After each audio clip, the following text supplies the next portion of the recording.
Hello and welcome to Byte, the latest in our series of events diving into digital product. I'm Anita, Head of Product at 383, and I'll be hosting this morning. So, product vision, it's the glue that binds a product team together. And a strong product vision should inspire and motivate and help the team make the right decisions for the product, for the business, and the users. But how do you start to define and validate your product vision?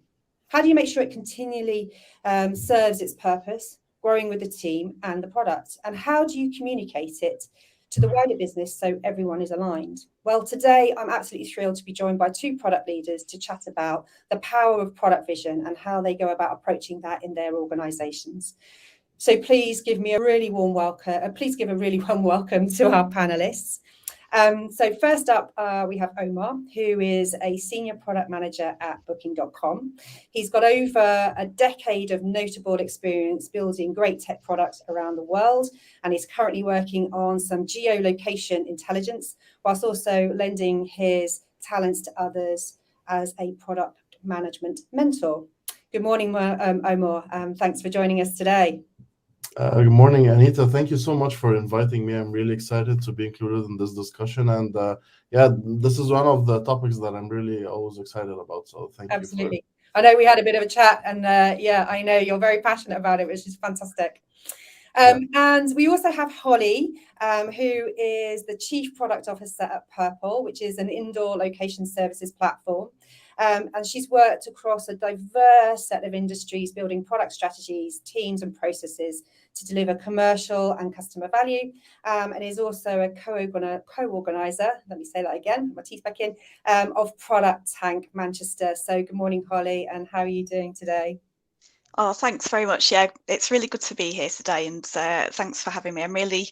It's a topic that's really interesting and certainly one that I know I've grappled with many times over the years, so it's really good to be here talking about it. Yeah. Well, we're absolutely delighted that both of you could join us today.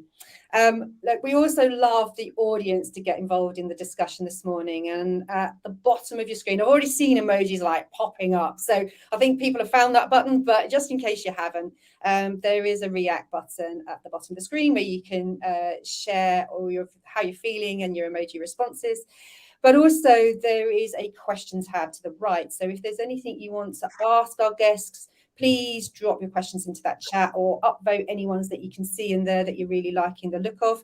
And we'll have some time at the end of our panel to pick these up.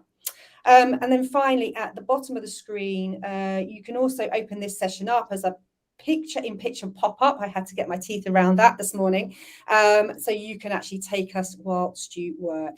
So that's all our housekeeping done. Let's get started.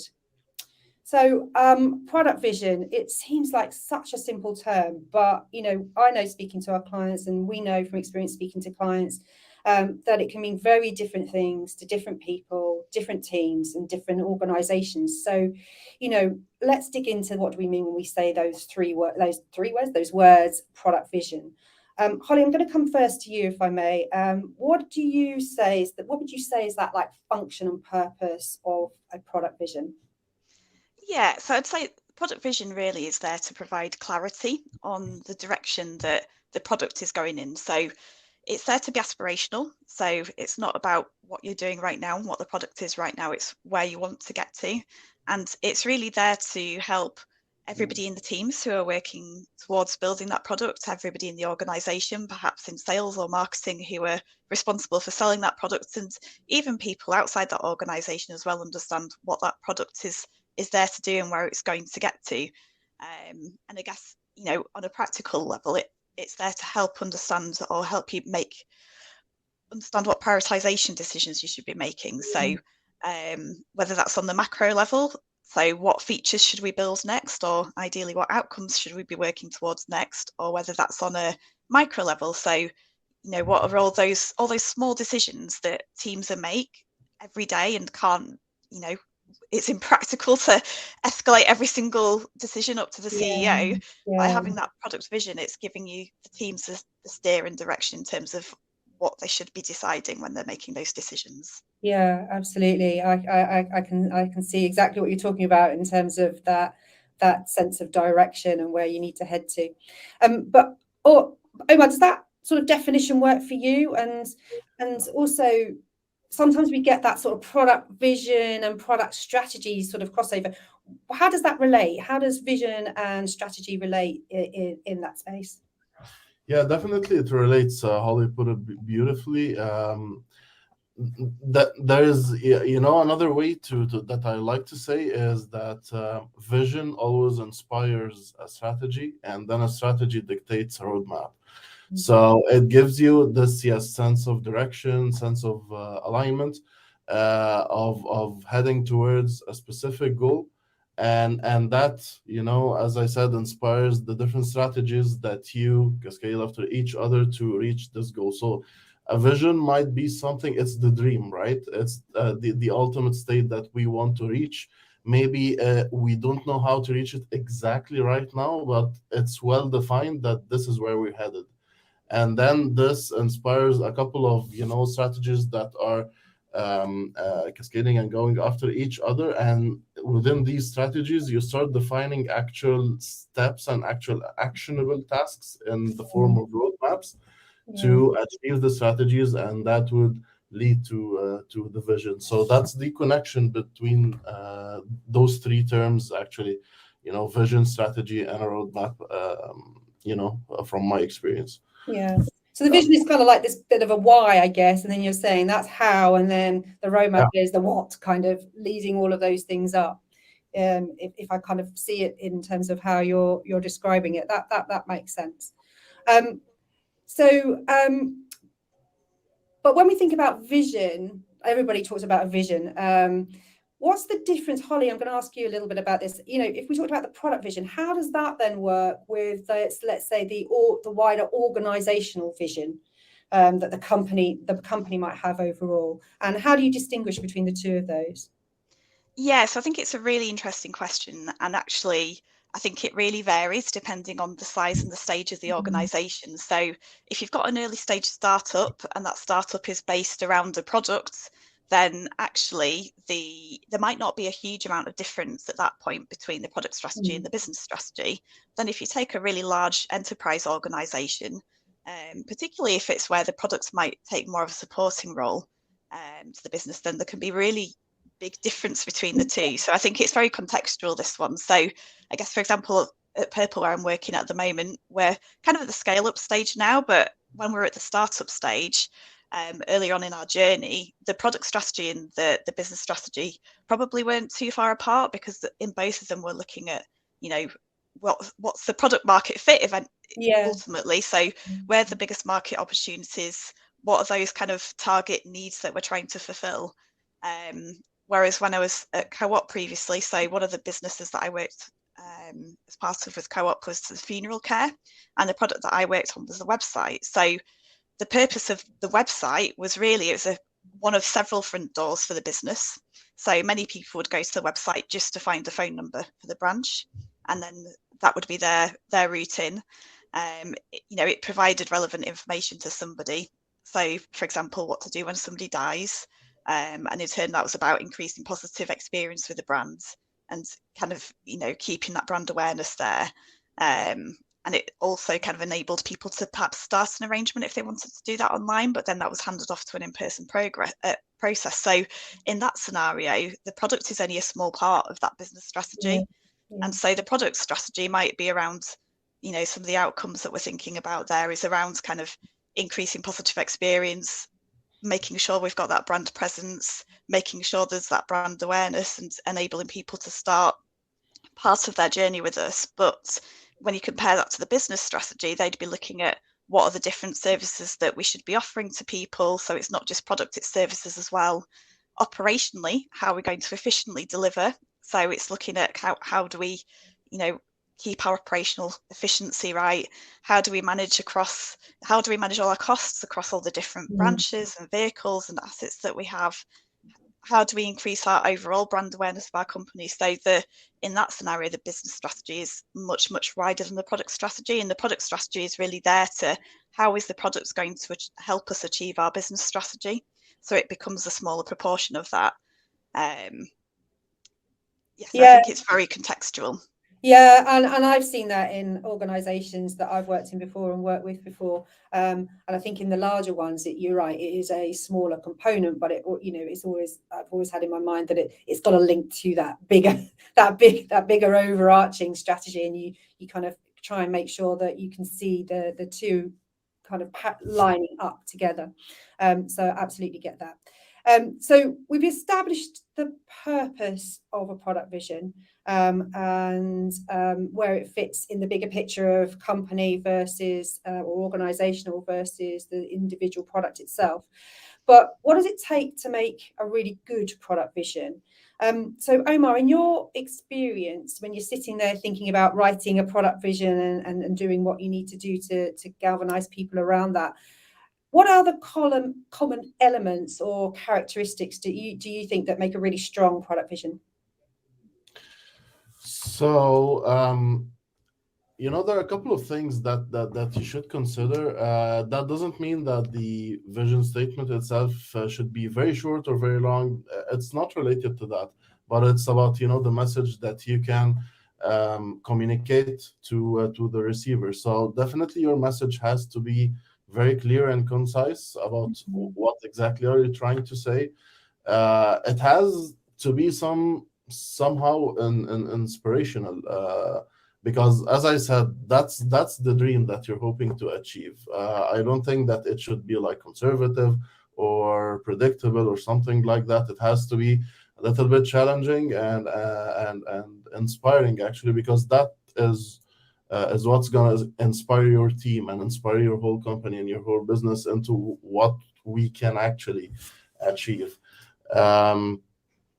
But it should easily communicate to the receiver that who is your target customer, what customer need are we exactly targeting or trying to serve, what's the product actually, in which category it lies, and overall the general value proposition that we are trying to achieve at some point. Again, to hit all of these points, it doesn't have to be a very long statement.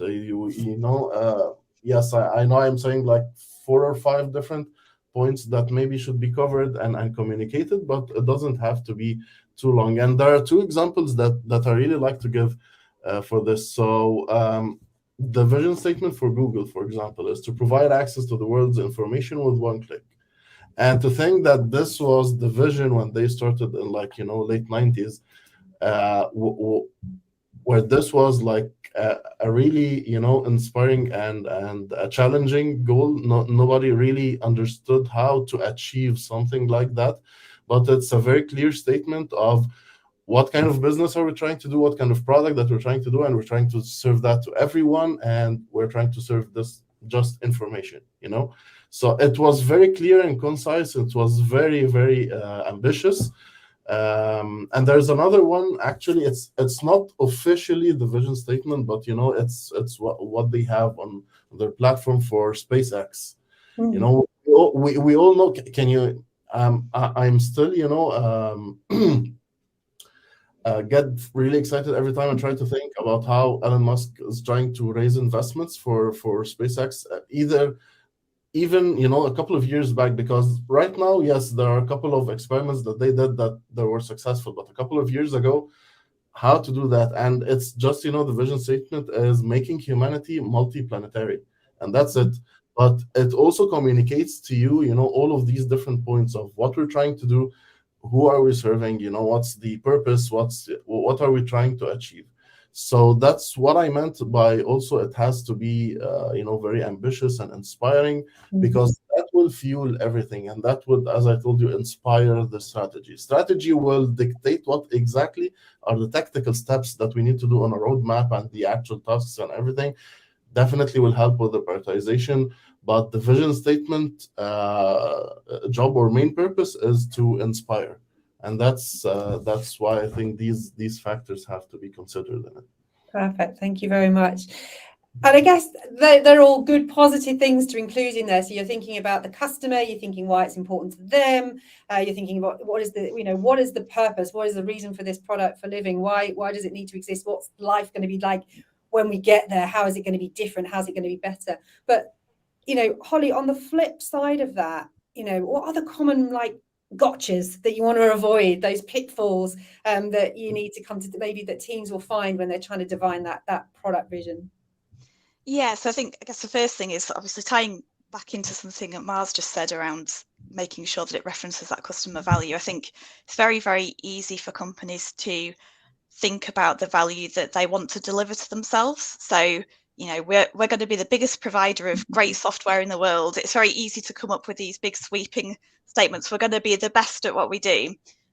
But very quickly, the customer value gets lost in there. So really, I think the first really key thing is thinking about what is the actual value to the customer that we're trying to deliver. And, in a lot of the statements that Amal's just kind of mentioned, where you've got the Google vision, and Amazon had a similar one, where it's all about the value that you're going to deliver to the customer. It's not about the value that you're delivering to the organization. So I think that's a really key thing to start to focus on, because I guess if your vision is very insular focused, everything coming down from that is if the strategy is how you're going to deliver the vision, your strategy is going to forget the customer. And if your roadmap is about how you're going to deliver the strategy, then your roadmap's going to lose that focus as well. So you've got to start with the customer and the customer need that you're trying to fulfill. I think another problem is not involving people in coming up with that process, because I guess, the biggest pitfall really is you write your vision strategy, you write your vision statement, and then that's it. It just sits on a shelf somewhere, gets forgotten about. We've all seen that happen and know that, where you spend ages coming up with this vision statement, and then maybe it gets dusted off once a year at the kind of annual meeting, and that's it. And it's not an integral part of what you do. And I found a really good way of helping avoid that is to involve people in the process of coming up with it, and involve stakeholders in the process, so that everybody's actually bought into it. And there's ways you can do that, which means that you still can, because it can be quite scary actually opening it up to everybody and saying, everybody, we're going to come up with this. But if in the past, it's very kind of organizational context as well in terms of who you would involve in that. But if you've got a very kind of open culture, then it might be, I've had sessions where I ran sessions with the different groups of teams, so people who wanted to take part in it could take part in it. So I think we had 3 separate workshops for people to come up with a statement, and then we had a workshop with the exec as well, and then we pulled all of that together and took all that output to craft the vision statement. And then that worked really well, because everybody felt like they'd had that say in it. Whereas if it's just one person in a room coming up with it, then it's hard to get that buy-in, because people don't feel invested, because they don't feel like they've had a part of that. So I think that's really key as well. And going back to that set and forget piece, I think not coming up with a way of embedding that in everything you do. You really have to, it's not enough to just think of the vision statement. You really have to think about, how are we actually going to actively make sure that this is something that stays top of mind and forefront of our minds? Where are we going to put it? Is it going to be in meetings? Are we going to refer to it in our documentation? Is it going to be when we're doing our prioritization? How are we going to make sure that we're constantly looking at this? Yeah, no, I agree with you. And I love the comment you make about making them and then they sit on a shelf somewhere. And it should be active and part of every discussion that you have, so people know what it is, and I can absolutely resonate with that. And I guess then, kind of following on from that, Omar, as a product leader, how do you get the whole team aligned behind that product vision and driving in the same direction? Because we've just said how important it is. Yeah, I think that Holly had the perfect answer for that. What she just said right now is just at the beginning, to make sure that everyone is involved in creating this vision. So whether we're talking about a product manager who's leading a specific team, or someone who's leading a whole business and he's representing product, like, you know, a CEO for an early stage startup or something like that. Yes, definitely they would have their own ideas about what the vision would be, you know, as the owners of that vision. That's definitely a fact, but that doesn't mean that the vision should be constituted just with their own opinion. It has to be a team effort. It has to be discussed and brainstormed within maybe even a series of workshops, maybe not just one workshop, because that's the cornerstone of everything that this team or this company are gonna be working on for at least a year. Mhm. So in order to like have this buy-in to gain the excitement of the team and to make sure that they're all aligned on one goal, they're all excited and really passionate about one goal, it needs to be a group exercise to define this vision, and also because even if someone is like innovative enough to come up with a new idea to define this vision, but still the input of the other you know, leadership team that they decide that they should be included is really valuable. They have other perspectives. They have also different experiences, different backgrounds that could feed into this and cross-validate the hypothesis or the thoughts that are forming this vision. So I think this is, you know, the main step of getting everyone aligned is to include everyone in actually the vision creation at the beginning, and also that exercise extends to, you know, building the strategy that is inspired from that vision, and so on. And I really think that that can maybe a little bit easier within a bigger structure of an organization, because if you're just leading a team or leading a domain or whatever the level is, still you are within a structure of cascaded vision already, or a cascaded strategy that you are getting some inspiration from, and then you start adding your own thing because you're specialized in a little piece.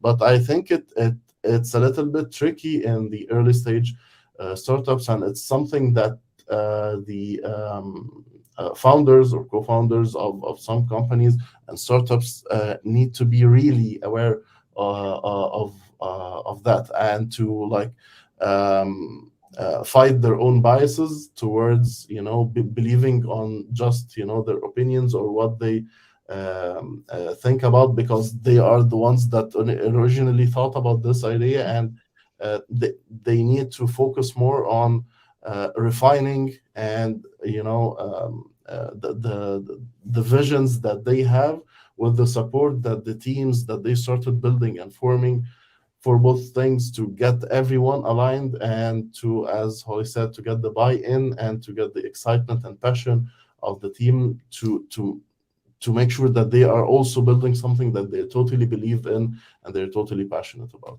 Yeah, no, and I think, you know, I understand, you know, definitely bringing your stakeholders in and having them sort of your immediate stakeholders, depending on the side of your organization, having them involved in the process definitely gets them bought into where you're heading, and everybody starts to have that invested interest in what this product is going to be and the vision of where it's going. So we've talked about, I guess, product vision and how it's important to the product team, and also maybe some of the immediate stakeholders within the business. But what about the kind of the wider business, including those super senior stakeholders, depending on the size of your organization, right? How do we get them connected? I mean, Holly, and I'm also thinking beyond that in terms of they might be investors, right? So are there techniques or strategies that you found to help sell that vision into either really super senior stakeholders or to those third parties such as investors? Holly, what's your thoughts on that? Yeah, so I think importantly with some of this, it's understanding that actually the definition you might have in your head of what a product vision is might be different from the definition that those people have in their heads for what a product vision is. And I say this out of kind of painful experience, because I've definitely had experiences where, you know, you take a very product approach. So we get our vision canvas up, or you're kind of very much thinking about what's the problem that we're trying to solve. And actually, 'cause as a product leader, one of the first things you're often asked for when you first join an organization is, right, we want the product vision. But actually what I found was my kind of senior stakeholders and the board, they weren't expecting the same product vision that I was. They were expecting, these are the features that we're building, this is what the product actually looks like. So I think the really key thing is actually, firstly, really get to the bottom of if you're getting asked for a product vision, or you need to sell a product vision to those external people, make sure that you're aligned in terms of what that means, whether that's speaking to your CEO about it, or if you can speak to people on the board or investors, even better, but you might not be able to do that. So you might need to just speak to people in your organization who are close to those people. Because if you go in with a very different idea of what that product vision is going to be to what they expect, then that immediately is likely to cause friction and likely to mean it's less well received. So if your definitions of that are very different, then you need to find a way of answering the questions that they have and the things that they're expecting to see, whilst perhaps at the same time trying to seed the things that the direction you're wanting to move it into. So, if they very much have got that very kind of, and it is very, very common, I think it's fair to say that I want to just see what features you're building. That's my idea of product vision. What features are you building for the next year, 2 years, 3 years? Then you need to start to show them some of that and be prepared to show them some of that, whilst you also at the same time start to bringing some of the other pieces that maybe you want to show in terms of, this is actually the vision of where we're going and the people that we're building for and why, and the needs that we're trying to fulfill. So you kind of need to do, if you do both alongside each other, you can start to get people used to talking about product vision in a slightly different way, and over time move it more and more towards that kind of outcome-led approach, and that kind of approach where you're actually, validating those needs and validating the vision. So that can take time. So I think, that's definitely been a key learning for me, is making sure that you understand what your stakeholders' expectations are, because product vision is one of those things that many people have different interpretations of what that actually is and what that means. Yeah, you're absolutely right, and I think I knew you're bringing back memories from myself, Holly, in terms of people thinking, I walked in exactly doing the same thing into very senior stakeholders with like this is where we're going, this is where we're heading, and what they wanted was a roadmap, and I was like, okay. So learn very quickly, got to socialize, test it out, understand where they're coming from, and it is that mind shift that you've got to go through giving them a little bit of what they want, but also making sure that you're shifting them into the right direction of, okay, but we're thinking more about being outcomes driven and how we're moving the needle on certain metrics, and that's when all of that also comes into play. So I can visualize all of that quite nicely. Thank you for that. And Omar, I'm just I'm just intrigued as to, how do you approach keeping, we're doing things for senior stakeholders, we're trying to keep them occupied and make sure they can see how we're progressing in terms of what we're doing on a more of a strategic level, but then we're also trying to do in the day, right? So how do you keep that vision in focus on a day-to-day basis? So it's about this secret sauce of balancing between what you deliver for different sides and different levels of stakeholders that you just said. And I don't want to be just repeating most of what Holly said, but it's really about setting the expectations on different levels of and different types of stakeholders that you're trying to deal with. So with every stakeholder, you start, as you guys said, also understanding how they interpret and how they understand the kind of vision, and what is a vision, what is a strategy, what's a roadmap, what kind of deliverables, and so on. What are they expecting first, and how they started to do, and then you go in with your, okay, but here is what I think, and here is what I offer, and then you try to reach a common understanding. And maybe, the definitions and expectations can be different between a stakeholder and another, just because they have a different interpretation, or based on their level, they're expecting different kind of information or data or deliverables. So if we're talking about, senior level or leadership level, they expect things to be more holistic and be more quantified, for example, than more operational stakeholders, for example, something like that. So it's if you lay this foundation of what is everyone expecting and how you can do all of this, you would be able to design it within your overall strategy that is inspired by this vision, as we talked on when you can start delivering for everyone consistently. And then that would dictate the roadmap, naturally, because you would know that within this time frame or within this, you're trying to reach this kind of impact for your customer, but it's important to deliver this to the specific stakeholder, or to deliver that to this business partner, and so on. And that's this secret balance of and all of that goes into your prioritization formula, because all of these foundations that you're trying to lay and all of these alignments and expectations management is basically your way of putting together your prioritization matrix. So definitely the most part of it is what kind of impact you're trying to give to your end customer, because customer is everything, as we've also said in this session. But also you need to balance these, business considerations and stakeholder considerations. So by laying these foundations and having these discussions, you start forming the different variables of your prioritization formula. And this, with the strategy that is inspired from the vision, that's why I say it already dictates the roadmap, because it comes as a natural result of putting all of these things together. So yeah, that's Thank you. Thanks, Omar. I've got some questions, if I may now, from our wonderful audience.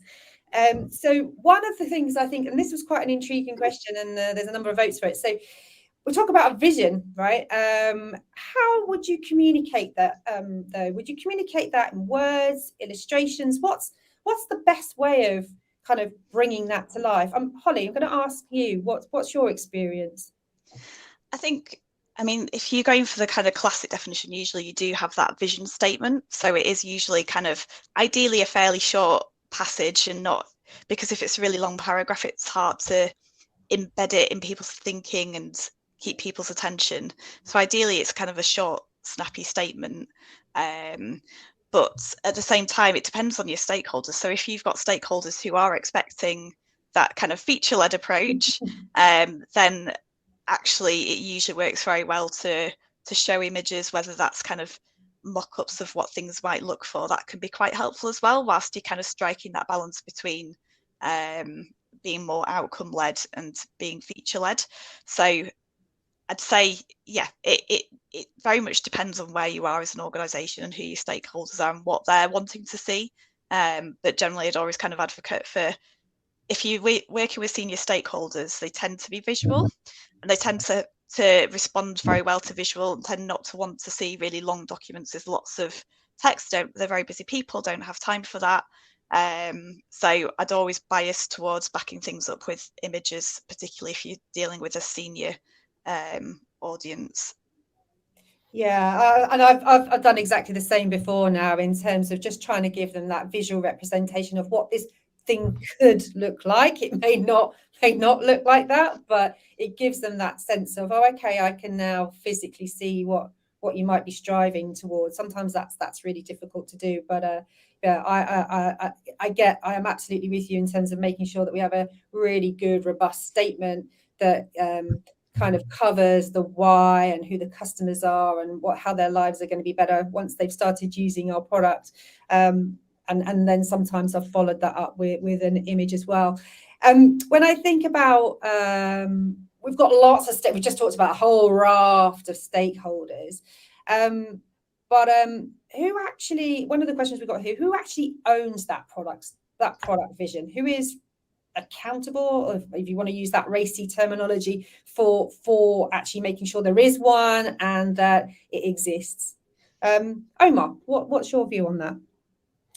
I would say that definitely the owner would be the product manager, whether it's for a product team or if we're talking about early stage, then it's the CEO, because CEO represents product, because they own the vision, they own the main idea. But and that makes them accountable for the vision. But being accountable means also being responsible for this inclusion that we've just been discussing, that your vision has to be validated, it has to be vetted, and it has to be the hypothesis behind it has to be 100% backed up with evidence and so on. So it's not just you are owning this vision and you are free to do whatever you want with it, but you're also responsible for making it a valid vision and a vision that everyone believes in. Yeah, I hear that as well. Yeah, I'd agree. And it's interesting, isn't it? Again, depends on the size of the organization as to whether that is the CPO or whether it's a product manager. I think that this applies to any kind of level, whether Yeah, it's a CPO or just even a junior product manager in a very, very specialized feature that he's just owning. The vision is, yes, his ownership, but his also responsibility to have a valid and validated vision. For sure. And I guess, we talk about the vision and it being, this sort of, big, hairy, audacious goal that we're driving towards, or something that we can see in the future, a state where we want to be, or where we believe we'll be delighting our customers. How often, though, should we kind of go and test that back and make sure it's still valid and right? Holly, what's your view on that? So I think ideally that's something that will happen if you're kind of embedding continuous discovery practices in place, for example.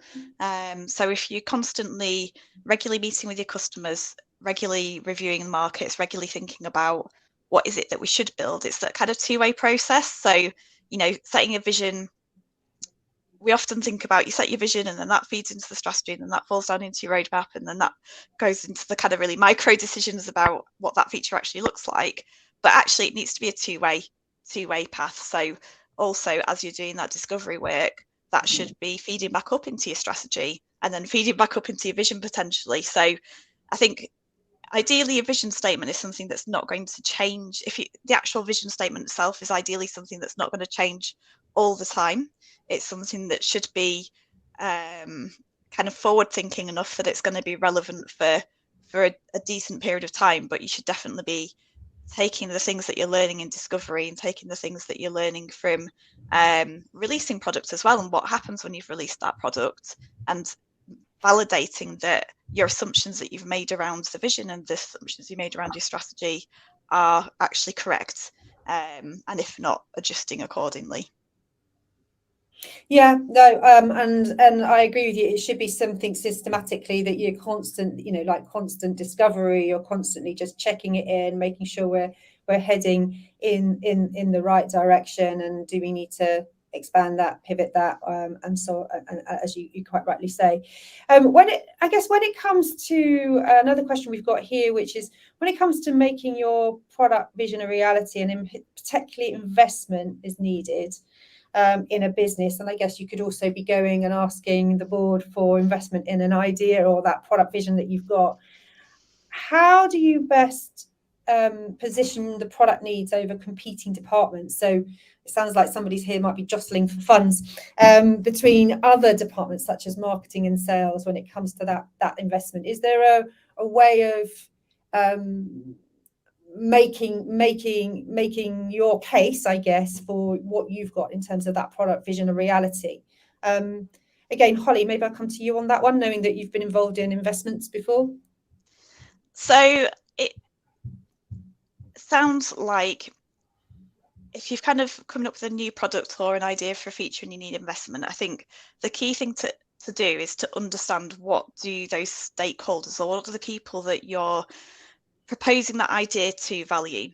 Because it would be very easy for me to give a very product-based answer and say, well, you should explain the value that it's going to deliver to the customers and the value that it'll deliver to the business. But actually, You can't always logic your way through some of these decisions because they're quite human emotional decisions as well. So I think a lot of it is understanding that person who's a decision maker, what do they really care about?